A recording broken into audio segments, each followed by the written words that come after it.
நகரத்துக்கு நடுவுல ஒரு ஆடம்பரமான பங்களா இருந்தது. இந்த பங்களாவில தான் ஃபியூஸ் தன்னோட குடும்பத்தோட வாழ்ந்து வந்தாரு. ஃபியூஸோட பங்களா ரொம்ப பெருசா இருந்தது.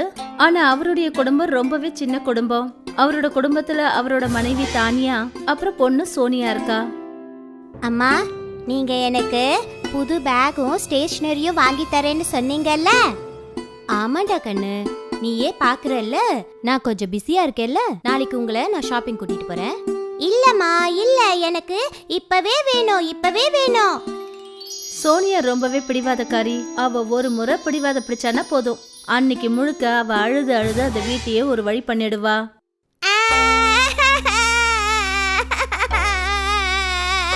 அடடடடா, என் செல்லத்துக்கு என்னாச்சு? ஏன் அழுவுறீங்க? அம்மா இன்னைக்கு புது பேக்கும் ஸ்டேஷனரியும் வாங்கி தரேன்னு சொல்லியிருந்தாங்க. ஆனா அவங்க இப்ப பிஸியா இருக்கிறதா சொல்றாங்க. இதான் விஷயமா? அதான் நான் இருக்கேன்ல, இதெல்லாம் நான் உங்களுக்கு வாங்கி கொடுத்துறேன். இல்லப்பா, நீங்க எல்லாத்தையும் ஆன்லைன்ல ஆர்டர் பண்ணிடுவீங்க. நானே போய் பார்த்து வாங்கணும், அதுவும் இப்பவே. தானியா, நீ குழந்தைய கூட்டிட்டு போலாம்ல? போயிடுவேங்க, ஆனா நீங்களே பாக்குறீங்கல்ல, நாள் முழுக்க வேலை செய்யறேன். ஒரு மெய்டு கூட கிடைக்க மாட்டேன்றாங்க. அது சரி, நானும் சொல்ல மறந்துட்டேன். என்னுடைய கிராமத்தை சேர்ந்த ஒரு ஏழை பொண்ணு வழியில என்ன பார்த்தா. அந்த பொண்ணு வேலையை தேடிட்டு இருந்தா. நமக்கும் ஒரு மெய்டு வேணும்னு சொல்லிட்டு இருந்தேல்ல, இன்னைக்கு நான் அவங்களை இங்க வர சொல்லியிருக்கேன். அப்பதான் டோர் பெல் அடிச்சது. தானியா அவங்கள உள்ள வர சொன்னா. கீதா தன்னோட பொண்ணு ராதாவை கூட்டிக்கிட்டு வீட்டுக்குள்ள வந்தா. வாங்க கீதா அக்கா. தானியா, நான் சொன்னேன்ல, அவங்க இவங்கதான். இவங்க நம்ம கிராமத்தை சேர்ந்தவங்க தான். இவங்களை இன்னைக்கே வேலையில சேர்த்துக்க. சரிங்க. தானியா கீதா கிட்ட வீட்டு வேலைகள் எல்லாத்தையும் என்னன்னு சொல்லிட்டா. பாத்தியா, எல்லா ப்ராப்ளமும் சால்வ் ஆயிடுச்சு. நீ சோனியாவை கூட்டிட்டு போய் மால்ல ஷாப்பிங் பண்ணிட்டு வா. கீதா அக்கா வீட்டு வேலை எல்லாத்தையும் பாத்துக்குவாங்க. அதுவும் இல்லாம நானும் இங்க தானே இருக்கேன். சரிங்க. நான் ஷாப்பிங் பார்க்க போறேன். சோனியா ரொம்ப சந்தோஷமா இருந்தா. அவ தனக்கு new school bag, compass box, tiffin box எல்லாம் வாங்குறதுக்கு போனா. கொஞ்ச நேரத்துல தானியாவும் சோனியாவும் ரெடி ஆயிட்டு கார்ல கிளம்பி போனாங்க. அப்புறம் கீதாவும் ராதாவும் சேர்ந்து வீட்டை சுத்தம் பண்ற வேலையை பார்த்தாங்க. கீதாக்கா, நீங்க இங்க சர்வெண்ட் குவார்டர்ஸ்ல தங்கிக்கலாம். நான் தானியா கிட்ட எல்லாத்தையும் சொல்லிட்டேன். உங்களுக்கு ரொம்ப ரொம்ப நன்றி தம்பி. கீதா ஒரு விதவை.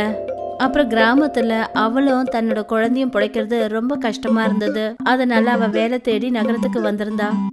வந்ததுமே அவளுக்கு வேலையும் தங்கத்துக்கு இடமும் கிடைச்சிருச்சு.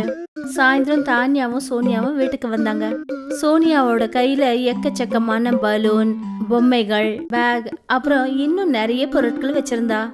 அட, என்ன இது? நீங்க ரெண்டு பேரும் பேக் வாங்க தானே போனீங்க? வாங்கிட்டேன், பாத்தீங்களா? உங்க செல்ல பொண்ணுக்கு ஷாப்பிங் பண்ணும்போது எல்லாமே பிடிச்சு போயிடுச்சு.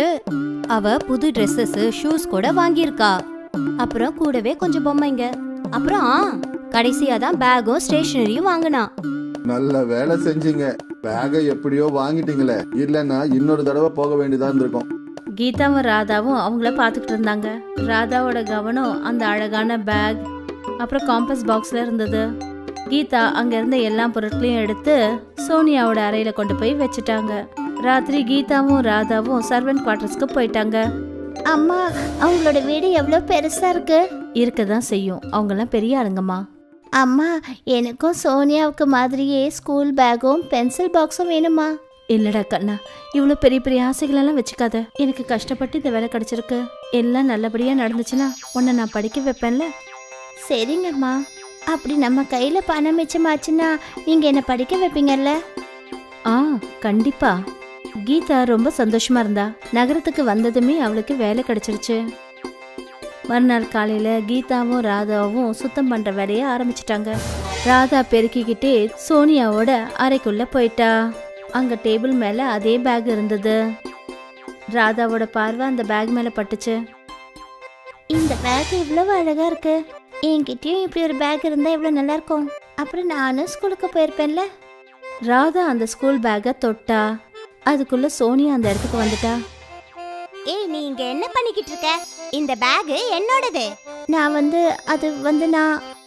நேத்துல இருந்தே நான் உன்னை பாத்துக்கிட்டு இருக்கேன். என் பேக் மேலயும் என்னோட பொருள் மேலயும் தான் உனக்கு கண்ணா இருக்கு. என்னோட பொருளை தொட்டா அவ்வளவுதான் சொல்லிட்டேன். சோனியா ராதாவை பயங்கரமா திட்டினா. நீ என்னோட வேலைக்காரி. வேலைக்காரி மாதிரி இருந்துக்க. நான் உன்கிட்ட ஏதாவது கொண்டு வர சொன்னா உடனே ஓடி போய் கொண்டு வந்து தரணும். சரிங்க. சோனியா ராதா கிட்ட மோசமான விதத்துல நடந்துக்கிட்டா. இந்த விஷயம் கீதாவுக்கு தெரியும். ஆனா கீதாவுக்கு இந்த வேலை ரொம்ப முக்கியமா இருந்தது.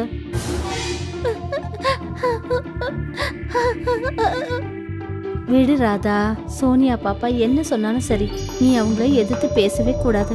பியூஷ் அண்ணனோட கருணைனால நமக்கு எப்படி இந்த வேலை கிடைச்சிருச்சு பாரு. நம்ம கிட்ட இப்ப எல்லாமே இருக்கு, சாப்பாடு, வீடு, அப்புறம் நான் உனக்கு ஸ்கூல்லயும் அட்மிஷன் வாங்கிட்டேன் கண்ணா. ராதா தன்னோட கண்ணை தொடச்சுக்கிட்டா. நிஜமாவா? ஆமா, சோனியா பேபிக்கு மாதிரி பெரிய ஸ்கூல்லாம் கிடையாது, ஆனா கவர்மெண்ட் ஸ்கூல்ல உனக்கு அட்மிஷன் கிடைச்சிருக்கு. நீங்க ரொம்ப நல்ல வேலை செஞ்சிருக்கீங்கம்மா. மறுநாள் காலையில, கீதா, இது சோனியாவுடைய பழைய bag, tiffin box, geometry box. ராதாவுக்கு உதவியா இருக்கும். கீதா அந்த பொருள் எல்லாத்தையும் வாங்கிக்கிட்டா. தானியா சோனியாவை ஒரு பெரிய கடைக்கு கூட்டிட்டு போனா ஸ்கூல் யூனிஃபார்ம் வாங்கறதுக்காக. தானியா பணத்தை கொடுத்தா. அப்புறம் உடனே புக்ஸும் யூனிஃபார்மையும் வாங்கிட்டாங்க. அப்புறம் கீதா ராதாவை கவர்மெண்ட் ஸ்கூலுக்கு கூட்டிட்டு போனா. இங்க பேரை எழுது, அப்புறம் அங்க பெரிய லைன் இருக்குது பாரு, அங்க போய் நில்லு. உன்னுடைய முறை வரும் இல்லையா, அப்ப உனக்கு ஃப்ரீயா புக்கும் யூனிஃபார்மும் கொடுப்போம். பல மணி நேரம் கழிச்சு ராதாவோட நம்பர் வந்தது. அப்புறம் அவங்களுக்கு ஃப்ரீயா படிக்கிற புத்தகமும் யூனிஃபார்மும் கிடைச்சது. ராதா ரொம்ப சந்தோஷமா இருந்தா. அவ தன்னோட எல்லா புக்ஸுக்கும் கவர் போட்டுக்கிட்டு இருந்தா. ஆனா சோனியா தன்னோட புக்ஸ் எல்லாத்தையும் டேபிள் மேல வச்சுட்டா. அப்புறம் அவ ரொம்ப பிஸியா கேம் விளையாடிட்டு இருந்தா. மறுநாள் காலையில ராதா ரொம்ப சுறுசுறுப்பா எழுந்துட்டா. எழுந்துருங்கம்மா, சீக்கிரமா எழுந்துருங்க, நாம ஸ்கூலுக்கு போகணும். அப்புறம் இங்க தானியா சோனியாவை எழுப்பி எழுப்பி ரொம்ப நொந்து போயிட்டாங்க. எழுந்துரு சோனியா, இன்னைக்கு ஸ்கூலுக்கு போகணும். இன்னைக்கு ஸ்கூலுக்கு முதல் நாள். இப்படி செய்யக்கூடாது. தூங்க விடுங்கம்மா. எழுந்துருமா, சீக்கிரமா எழுந்துரு. ராதாவும் கீதாவும் ஸ்கூல் கேட்டை ஓபன் பண்றதுக்கு முன்னாடி ஸ்கூல் முன்னாடி போய் நின்னுட்டாங்க. ராதா ரொம்ப குஷியா இருந்தா. அவளுக்கு ஸ்கூலுக்கு போய் படிக்கணும். அப்புறம் இங்க சோனியா ஸ்கூலுக்கு முதல் நாளே லேட்டு. ராதாவோட முழு கவனமும் டீச்சர் சொல்லி கொடுக்குற படிப்புல இருந்தது. சோனியாவோட முழு கவனமும் மற்றவங்களோட பேக்ஸ், அவங்களோட பொருள் மேல இருந்தது. என்னோட பேக்கை விட அவளோட பேக் ரொம்ப நல்லா இருக்கு. அம்மா கிட்ட புது பேக் வாங்க சொல்லணும். லஞ்ச் பிரேக் விட்டாங்க. ராதா தன்னோட டிஃபன்ல இருக்கிற ரொட்டி சட்னியை பார்த்தும் ரொம்ப சந்தோஷமா இருந்தா. அங்க சோனியாவோட டிஃபன் பாக்ஸ்ல சீஸ் சாண்ட்விச் இருந்தது. இருந்தாலும் அவ ரொம்ப கவலையோட இருந்தா. ராதா அங்கேருந்து ஓடி வந்து அம்மாவை கட்டி பிடிச்சுக்கிட்டா. சோனியா வரும்போதே கோவத்தோட வந்தா. அவ தன்னோட ஸ்கூல் பேக்கை தூக்கி வீசினா. அப்புறம் கத்த ஆரம்பிச்சா. ராதா கிட்ட நல்ல பொருட்கள், நல்ல ஸ்கூல், அப்புறம் எந்த ஒரு வசதிகளும் கிடையாது. அப்படி இருந்தும் அவ ரொம்ப சந்தோஷமா இருந்தா. ஆனா சோனியா கிட்ட எல்லாமே இருக்கு, இருந்தாலும் அவ கவலையோட இருக்கா. ராதா ஏழ்மையில கூட சந்தோஷமா இருக்கா. அப்புறம் சோனியா பணக்காரியா இருந்தும் கவலையோட இருந்தா.